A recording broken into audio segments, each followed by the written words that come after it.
Good day, friends. It's Lori with M&L Smith Homestead. I'm going to be doing the sourdough starter. I've had a lot of people ask about it, and so it will be on my YouTube channel and on Facebook, so my friends that don't do YouTube can have the recipe also. So we're going to get started here, and what you need, the best thing is whole wheat flour or rye flour. And if you are not on a well for your water, get some bottled water, because the city water has the chlorine and it doesn't work. I have tried and tried, and I was trying to figure out why I couldn't get my starters going. And I found out listening to Needy Homestead. I believe that's her channel. Go watch her, she's great. And this is where I got the recipe from. So let's get started. I'm going to lower you down here. We're going to see how this works so you can see. And I will be doing this in cups and grams. So I've got my little scale on, and to do the gram, I have a button on the back that tells me, oh, come on. There we go. Trying to get that gram button to come up. There. So, I love this container. I wish I could find me some more of them. Of the, zero that out. So, we're going to start with the whole wheat flour. It is 50 grams, which should be 1/3 cup of flour. I need a little bit more.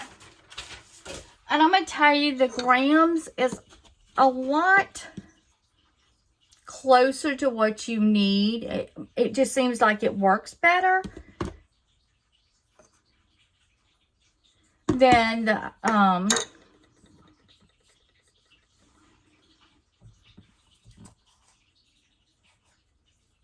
okay, that is,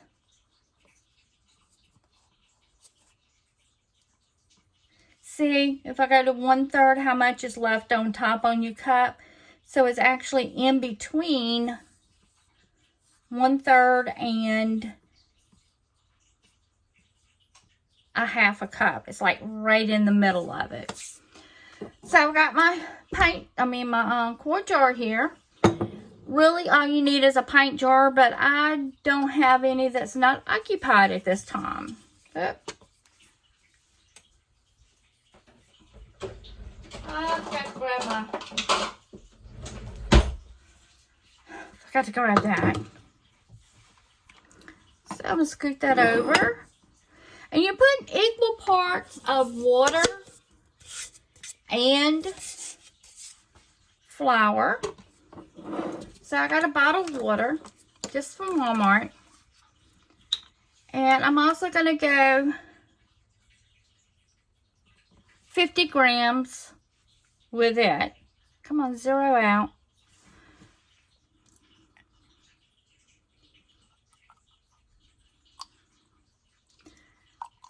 So if anybody's got good recipes of making sourdough or making bread with sourdough, hey, put them in the link. Send them to me. And I'll try it and see if it works with this. Now, if you don't like whole wheat or rye flour, you can use all-purpose flour or bread flour. But for some reason, it doesn't do as good as these. They rise a lot better. I see this is a little bit dry. I might add just a drop of water to it, like that drop that I took out of it.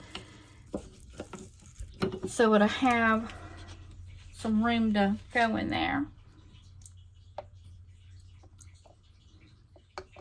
That's about what I took out.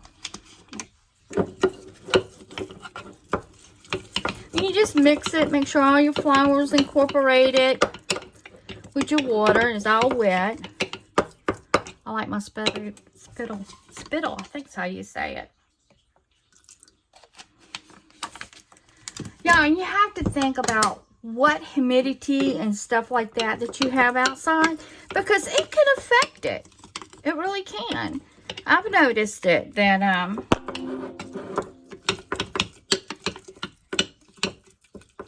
okay. I don't like, try to keep my jars clean. I will change out my jars each time I feed it. And I do have a rubber band on here. It's actually for later on when it starts rising, because it's not really going to rise today. If you do get some rising, you're doing good. But what I do is old-fashioned ring lid. I flip my lid over so the rubber part is up.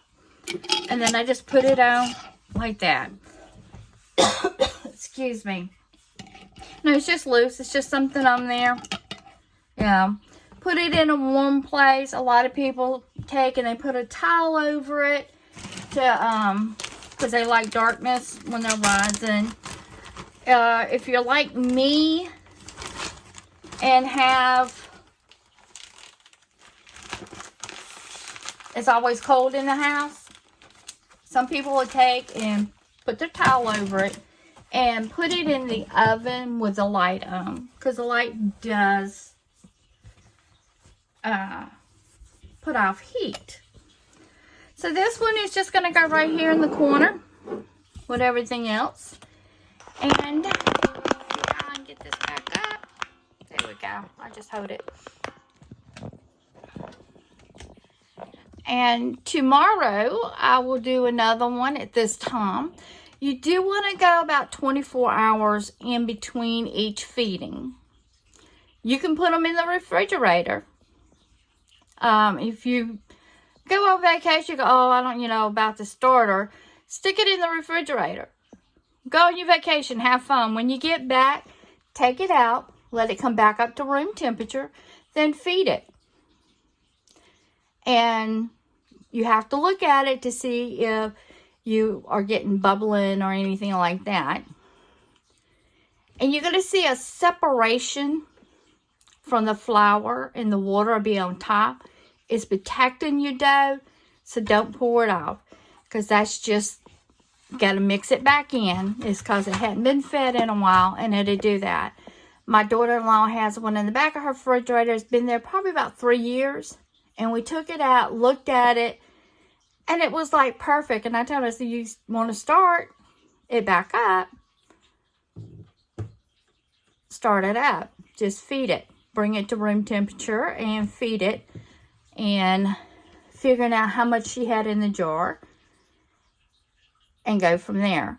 We right now on day 1, 2, and 3, we will not be throwing anything out.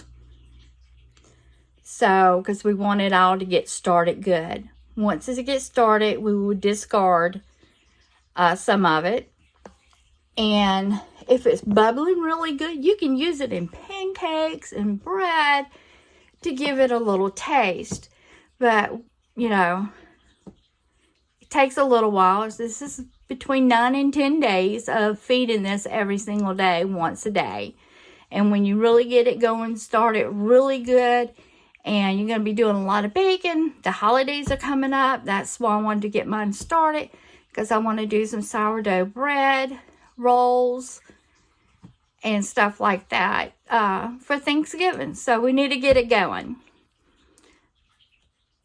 So friends, I think that's it for today on your sourdough bread. If you like this video, please click like and subscribe. And we'll see y'all again tomorrow. Y'all have a great day. Later.